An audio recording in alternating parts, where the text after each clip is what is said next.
Debt, inconsistent income, expenses. Being a business owner can hit all of your money triggers. We're talking to money expert Gina Knox about 3 money mindset pieces that are holding you back and how getting past these money triggers can help your business soar. She teaches entrepreneurs how to create strong business foundations by paying off business debt while saving for taxes and paying themselves in her 12-month program, Small Business Money School.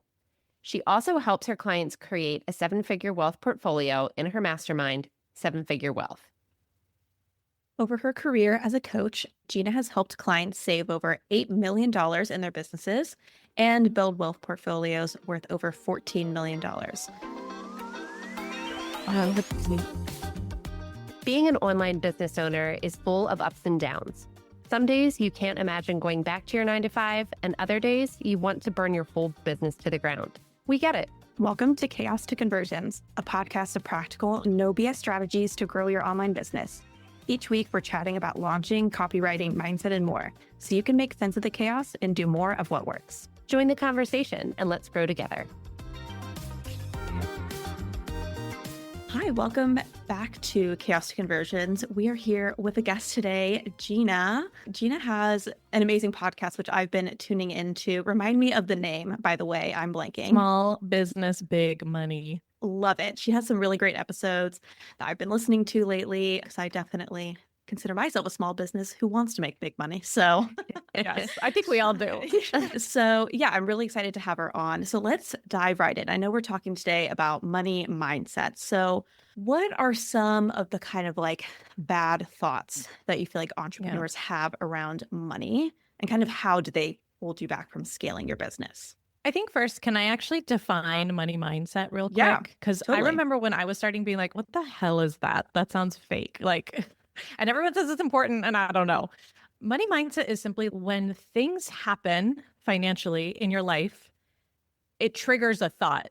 And your like knee-jerk reaction thought is your money mindset. Mm-hmm. That's important because our thoughts kind of obviously create our reality, but they also dictate our next steps. Like, what do we do after that trigger?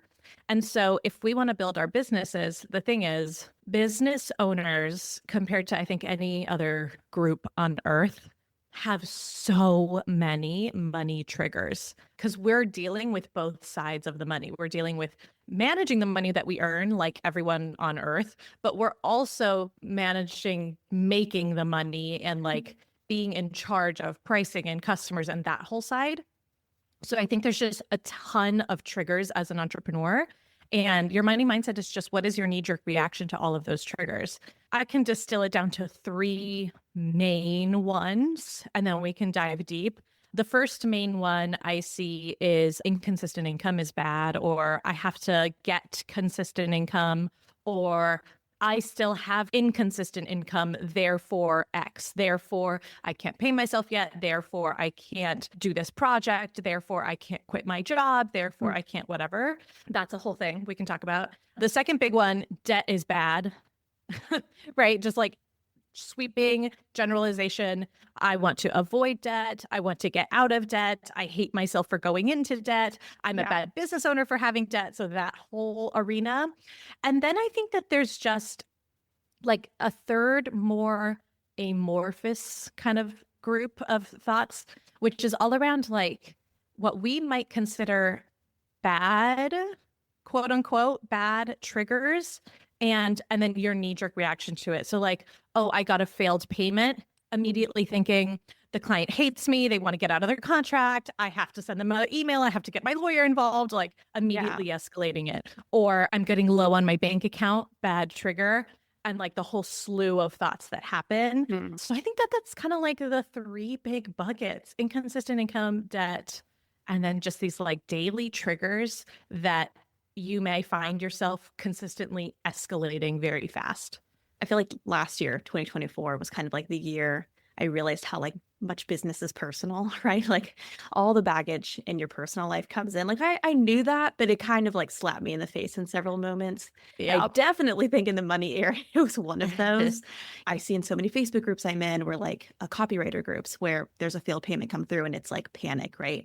And like, I get it. We all like want to make sure we're making our money, people are paying us, but there's just so much like, I don't want to be mean. I don't want to be rude to them, but like, I need this money. What's going to happen? Like, I've had those feelings. Or the debt piece. I've been like debt free until this year, actually, in my business. And then that's been like a whole thing for me of like, oh my God, what does this mean about me that now I have debt? And how, so I totally get that. You're like, check, check, check. Yeah. I'm like, I've seen those pieces in my business too. But yeah, and I see them in my personal life as well, right? It's not separate. So, well, and that's the thing. It's like, if we don't learn how to deal with it in our personal, if we don't like work on it, it's going to bleed into the business. I actually think business is very much not personal. We make it very personal. Sure. And that's where we need to work to start to separate, especially like, I feel like a lot of small business owners feel this way. Separate your identity. You are not your business is not you. And that's also where a lot of those triggers can feel so much like a direct attack, is because you think you are your business. So if there's a bad trigger, what does that say about you if you are your business? There's a lot there. There's, a lot, so much to unpack. Do you have any tips or any, I guess, like helpful advice for the three things that you just mentioned about like inconsistent income, debt's bad, failed payments? Like where do we even start, Gina? Where? Yes. Let's start with inconsistent income, because that one is the easiest in my opinion. You start by telling yourself the truth. That's what you do. You start by telling yourself the truth. So let's go to inconsistent income. I still have inconsistent income and therefore XYZ, or I need to get consistent income, or I'm not a business owner because I don't have consistent income. If that's you, I'm going to hold your hand when I say this, baby cakes. No business on planet Earth has consistent income. Not a singular one of them. I was a small business researcher at QuickBooks for over 5 years. I interviewed over 500 companies globally for them. I've worked with over 400 companies as a coach. So I've been on the back end of nearly 1,000 businesses. I've seen the P&Ls of nearly 1,000 businesses. Guess how many have consistent income? 0. But when we're starting, we don't know that, because you, the listener, may have not been on the back end of 1,000 businesses, right? Sure, just like your own. Exactly. So you don't have anything necessarily to compare it to. And then we go online and we see make consistent 10K months. And then you think, oh my God, okay, so there's a way to make consistent 10K months. I'm just not doing it. And I'm like, no. Even those people who are saying that don't have consistent income. And when I say consistent income, I mean the amount of money going into your bank account will always be different every single month. There is a difference between understanding how to make consistent sales and having consistent income. You can understand how to make consistent sales in your business and really hone in on that. But even if you do that, you will not have consistent income. So we need to simply let it go.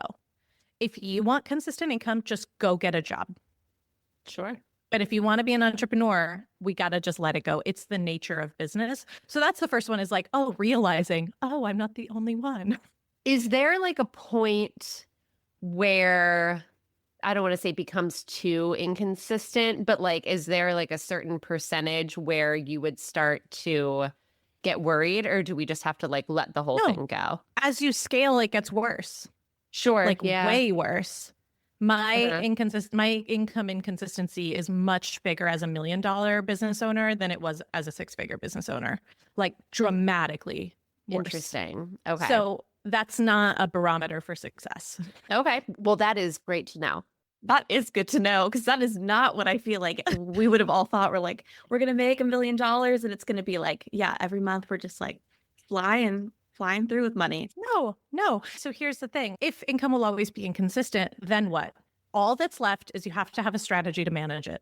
Yeah. That's what I teach in my programs. That's what I teach my clients. You just have to have a strategy to manage it. And we do want to make sure that you are profitable at the core, because what's going to happen, it's so simple. During your high cash months, you're going to save. During your low cash months, you're going to use that capital to keep the business running over and over and over again. So it that kind of touches on another thought, which is savings are meant to be saved. In business, savings are meant to be spent. And you have to get on board with that because of what I just said, because you're going to build up what I call your working capital, which is just your business reserves. You're going to build up your working capital during high cash months. During low cash months, you have to spend it and it might go down to zero. I've had many, many times in my business where my working capital was completely drained. But if I don't do that, if I freak out and I cut expenses and like stop everything because I had a low cash month, well, then I'm shooting myself in the foot for the next month and the month after that. So when you are reactionary to your inconsistent income, you actually also create more of like a stop, go. And it's very uncomfortable as a business owner. And it's all because you're trying to control it. It's a little bit like you're in a lazy river and you're trying to swim the other way. Let go. Just let it happen. Go with the inner tube, flow down the lazy river. Of course, maybe there will be some rapids. Maybe it won't be so lazy sometimes. And this goes back to kind of the thesis, which is you can't scale your business with bad thoughts about money. Your business literally cannot scale when you're doing all these reactionary things. That is like, this really does feel like a therapy session. Yeah. I'm like, It's funny, when I worked at QuickBooks, I would get that all the time from business owners after our interviews. They'd be like, this was like small business therapy. And I'm like, now I'm a coach. So there you go. I feel like you came on to speak to me personally. So I'm here for it. And I did. Yeah. I'm curious how that fits in with the debt part then, right? Because like, okay, if we do need to pull from savings, if we have this inconsistent income, like where does the debt piece come in there? Because I was definitely always taught debt is bad. No, I've only ever met, again, I've worked with 1,000 businesses. I've only ever met one business who never used debt. So again, going back to tell yourself the truth. The truth is that businesses use debt as a tool every single day. The truth is that debt is the #1 wealth builder in America. The truth is that debt is just a tool and most people just don't know how to use it well. And that's why they're afraid of it, right? I'm afraid of a chainsaw too, because I don't know how to use a chainsaw. But that doesn't mean chainsaws are bad, right? They have a purpose. They have a use. They can be used for Texas Chainsaw Massacre style or bad, but they can also be used to, cut down trees or clear debris. Let's talk about the purpose of debt in business. It kind of comes down to every business spends money to make money. And sometimes we don't have the capital that we need to grow, right? To invest in the things that we need. So when you use debt to invest in something that your business currently needs, it will create a return on investment. It will pay for itself and pay off the interest as well. Now, I do see business owners, this kind of ties into inconsistent income again. I do see business owners who will sometimes get in a bind and they'll use debt not to invest in something new to grow the business, but they'll use debt to just keep the lights on because they didn't make enough money to, pay the bills. That debt we want to try and minimize just because it's very expensive for something that's not going to add value to the business, right? But that goes back to managing inconsistent income. If you're not managing your inconsistent income, you're putting yourself in a position to have to go into debt to keep the lights on, which is a lower end use of debt. I want you to go into debt to build your company up by investing in something that it needs. I have done that multiple times throughout my business. In 2023, I went into how much was it? 42,000, something like a sizable amount of credit card debt to grow the business. And that was kind of in Q1, it accumulated. By May, I paid it off in full as if it were nothing because I invested in the right thing that ended up growing the company. So you really have to think about it strategically. Like if debt is a tool, do I know how to use it? If the answer is no, then no wonder you feel scared and bad and whatever.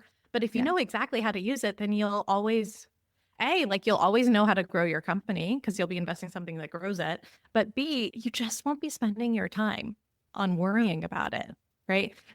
Going back to what you said earlier about the copywriters going the failed payments and da-da-da-da-da. I'm just sitting here thinking, y'all are wasting so much time. Why are we spending a whole day on this? Go out and get another client.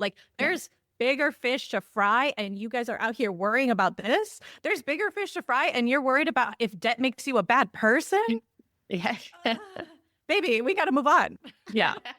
we got to move on. Yeah. So do you feel like that is kind of one of the things that is holding a lot of people back then? Because then it's like, okay, so if I think debt is bad, then maybe I'm not going to invest in this coaching program or this mastermind or whatever. So then I'm not going to grow. Like, is that where you see a lot of the holdup is like kind of bottlenecking ourselves with these mindsets? 100%. And I see this a lot in the coaching industry, but not even, I see it in pretty much every industry. But I do think it is interesting in the coaching industry because the coaching industry is a predominantly female industry.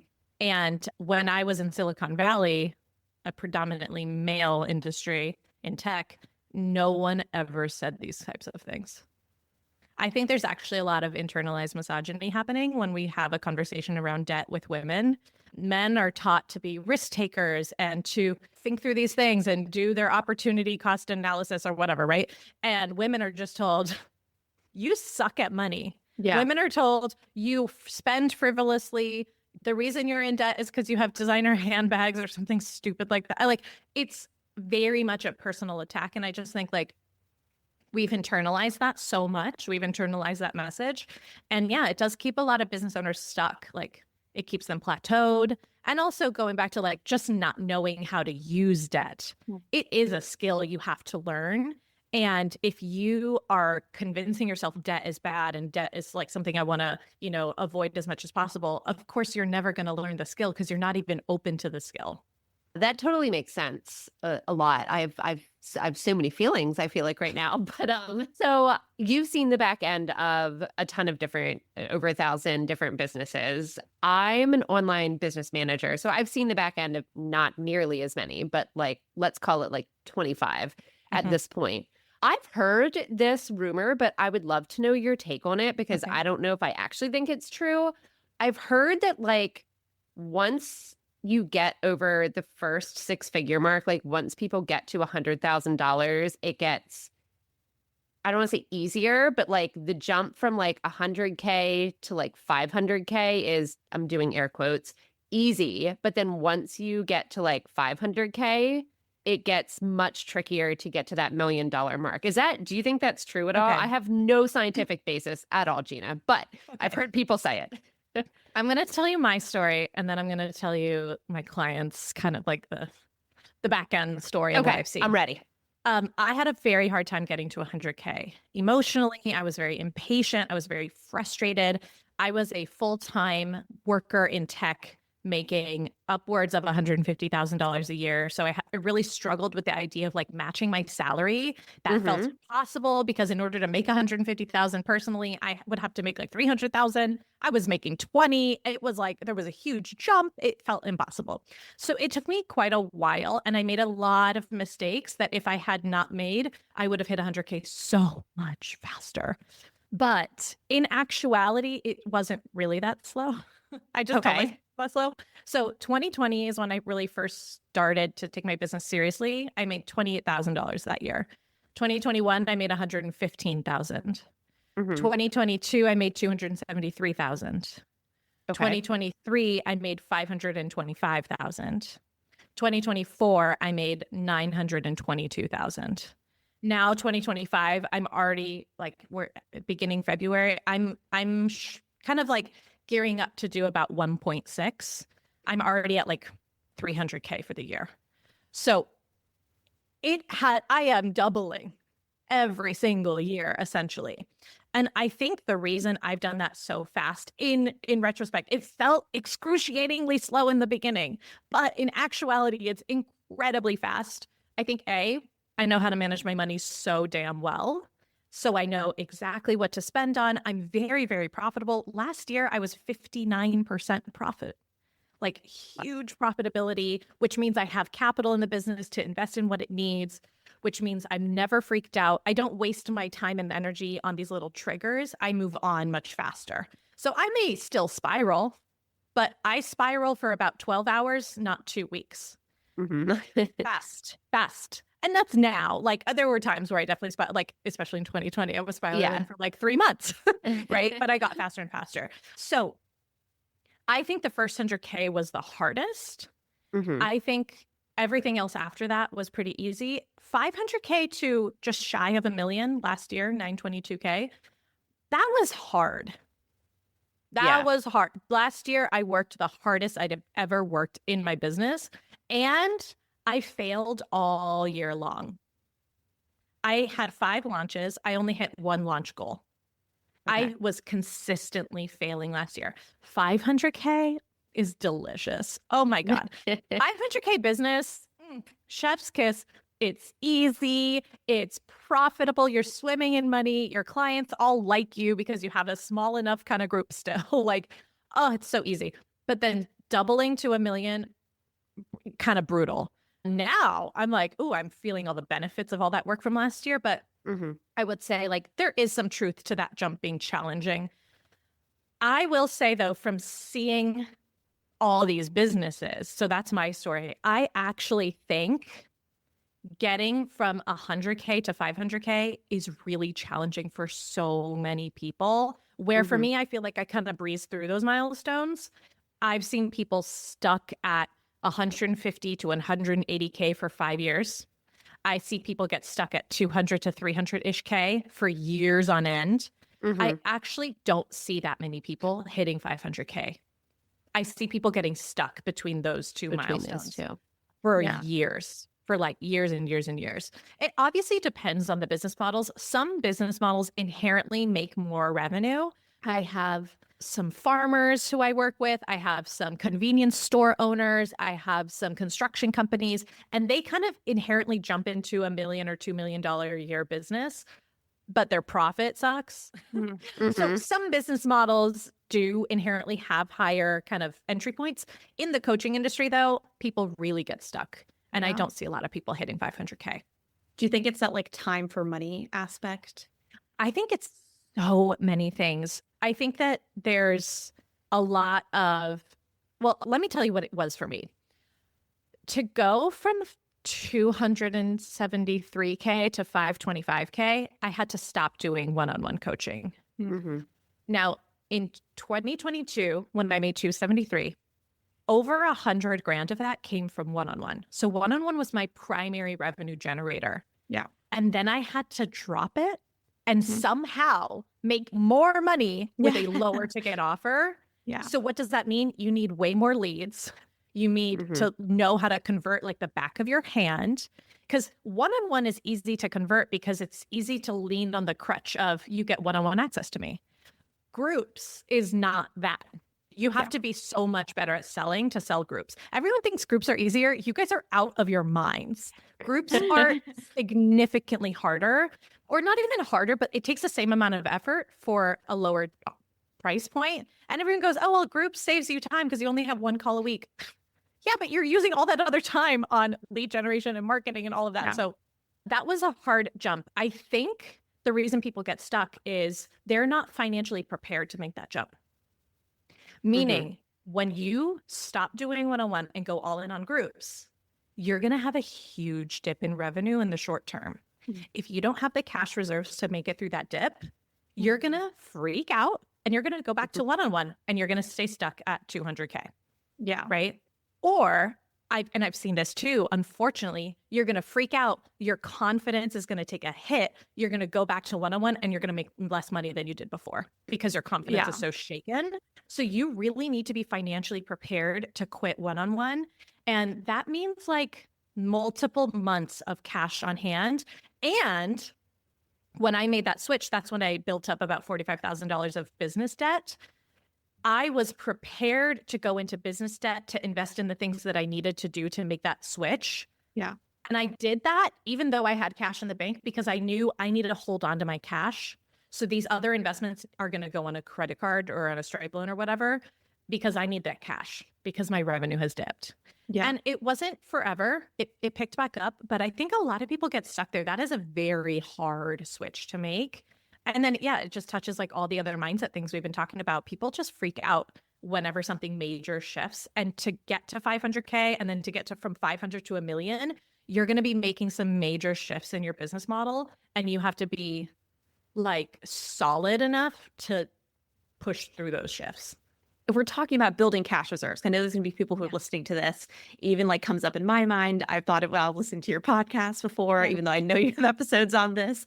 People are going to say, well, if I'm not making as much then, right? If I'm not where I am, if I'm not making 200K, how am I supposed to be saving for all of these things? How am I supposed to be putting things into the reserves to be able to take the time off? I feel it too sometimes. I'm like, well, I don't have the money to save because everything I make, I need to invest.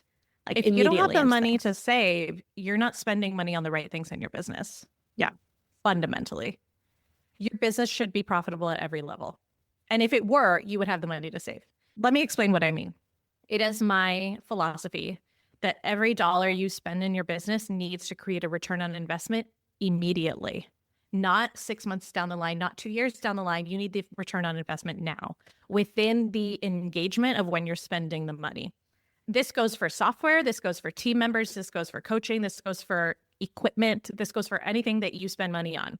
If you're spending money on things that aren't creating a return on investment within a short period of time, you're spending money on something that's not moving the needle. You should not be spending money on that. I am so strict with what I spend money on. Actually, in 2020, let me think. Yeah, in 2023, when I made $525K, I spent somewhere around $260K on expenses. In 2024, when I made $922K, I spent about $260K on expenses. I actually got better at being so targeted, right? So if you're spending money on things, and believe me, I have been there. In 2020, I spent all my money on stuff that did not move the needle. In 2021, I spent half my money on stuff that didn't move the needle. You need to get better at choosing your expenses and really asking yourself, and the way you do that, by the way, is really asking yourself, does this solve a current problem I'm experiencing in my business? And be honest. Yeah. And then ask yourself, if the answer is yes, then ask yourself, is this the most important problem to solve? And be honest.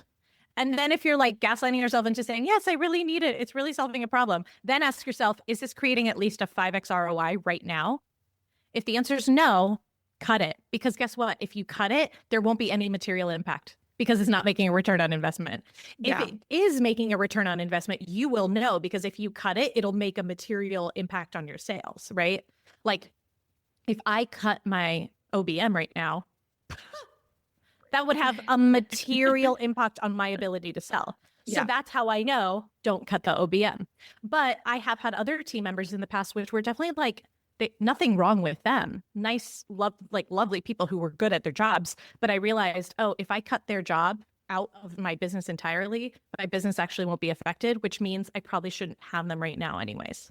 You need to be doing that pre 100K, at 100K, at 200K. Like that is actually how you get to 500K and $1 million. You don't get to 500K and then start saving. You save so that you can get there. Yeah. I like that kind of assessment piece because I think there's like so many shiny objects. Like when you're scrolling Instagram, when you're seeing people talk about their business, you're like, oh, maybe I need that. I need to pay for this. So I like that kind of check-in piece. One good check-in too for you, especially with like coaching programs, is I see a lot of people go, oh, it's like a 2K program. I'll at least make 2K off of it. So you're going to waste 6 months of your time just to make the same amount of money that you spent? Yeah. What? No. If you're not looking at that and saying, easy 10K I could make off of that, then it's not worth your time. You have to hold yourself to a higher standard because it is so easy to just be like, this looks cool and this looks fun. And actually that looks like it would be great. And you got to hold yourself way up here.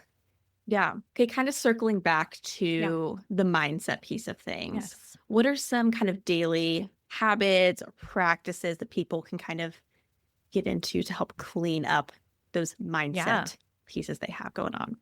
This is not going to be for everyone, but a little bit of exposure therapy. One of the things I have my clients do is if you're feeling particularly avoidant of your finances or triggered by them, do this for 30 days. Log into your bank account, look at the balance, tune in with your body and ask yourself, what's the immediate feeling that triggered in my body when I saw that balance? Write that feeling down somewhere and then log out. And then do it again the next day and then the next day for 30 days. And you will see, you will easily go from anxiety, dread, scary, ostrich mode to like very neutral. And going back to those like triggers sending you into a spiral, we can't have that. We can't be wasting our time. So that's a great way. And if you could do that with your bank balance, you could do that with your Stripe account, you could do that with your debt balance, you could do that with kind of anything that you feel like is particularly triggering. That is a great way to quickly just like get to neutral. And neutral is really a great place to be when it comes to those money triggers because they're going to happen all the time. Another thing I like to do is like if I'm feeling particularly sensitive or triggered by some kind of financial circumstance, I love to do, it's so simple, but I love to do a little brain dump. Just be like, what's going on? What am I thinking? Before I freak out and like Voxer my coach and send an email and talk to my lawyer, just write down what you're thinking, what's going on. I love to do worst case scenario planning. Like, okay, what's the worst thing that could happen regarding this failed payment? What's the worst thing that could happen regarding my debt? And I go all the way. I go, the worst thing that could happen is I go bankrupt. And then I ask myself, what would I do if I went bankrupt? Right? Like, and then I ask myself, what's the likelihood that I'll go bankrupt? So I like to take it all the way to the worst case scenario because oftentimes the worst case scenario is in your body. You're feeling it, but you're not saying it up here in your head. So writing that down, I also like to do what's the best case scenario? Because so often we stay in worst case. And it's like, I actually think it's important to do the worst case, create a quick plan. Like, okay, if that happened, here's what I would do. And then file that away and then go, now what's the best case scenario? What would I have to do to get the best case scenario? Who would I have to be? How would I have to react to this to actually strategically get that best case scenario? And like, yeah, 5 minutes in your journal is way cheaper time-wise than spiraling on something for 2 weeks. Right, definitely. You have given us so much good advice today, Gina. I feel like Branda and I are going to like bloop, bloop, bloop after this as well and debrief because sometimes her and I do have a tendency to spiral.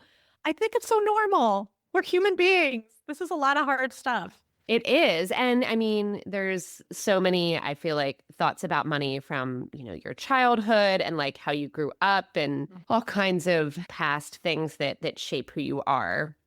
Can you tell us about if people want to come find you to work with you, like what is it that you actually like can help people with and where can they come hang out with you?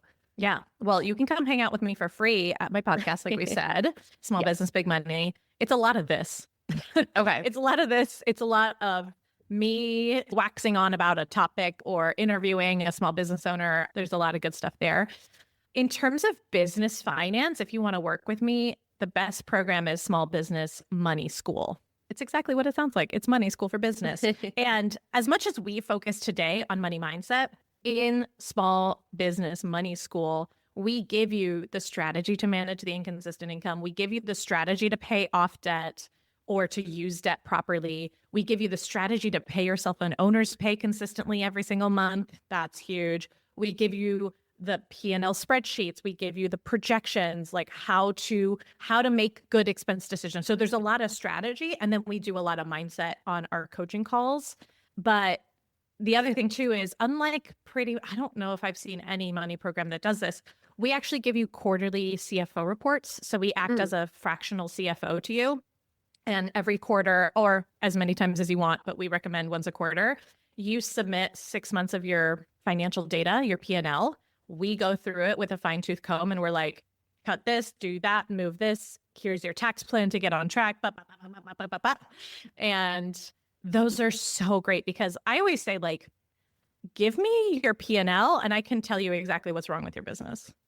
Like, give me your P&L. I can find the exact thing you need to change. I can find the thing you're wasting your time and money on. I can find the opportunity you're missing. So I love those CFO reports because we get into the P&L, we get into the data, the kind of like the cellular level of your business. And then we coach your face off in our weekly calls because as you can imagine, sometimes those CFO reports are a bit triggering or the things you're learning are a bit challenging. So we really do a lot of deep mindset work on the calls, on Slack, all of that. Wow, that sounds awesome. I feel like everybody should probably check that out, starting with maybe Branda and I. Yeah, that And sounds it's really amazing. it's a year-long program, so you get plenty of time, and it's a $2,500 investment. Okay, I love it. I love it. I love it. Well, thank you. Gosh, thank you so much for coming on and chatting with us today. I mean, it was super, super eye-opening, seriously. Yeah. Thank you for having me. This is so fun. I love Yeah. talking money. I know. Yeah. I don't always love talking money, but I love talking about it with you. You have some really great insights. So, and we'll make sure the link to both your podcast and the Small Business Money School are inside the show notes if anyone wants to check those things out. Thanks so much for joining our conversation today. If you enjoyed this episode, please head to your listening app and leave a quick rating and review.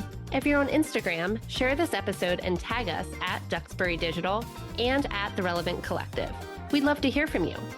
We'll meet you back here next Tuesday for more practical strategies to take your business from chaos to conversions.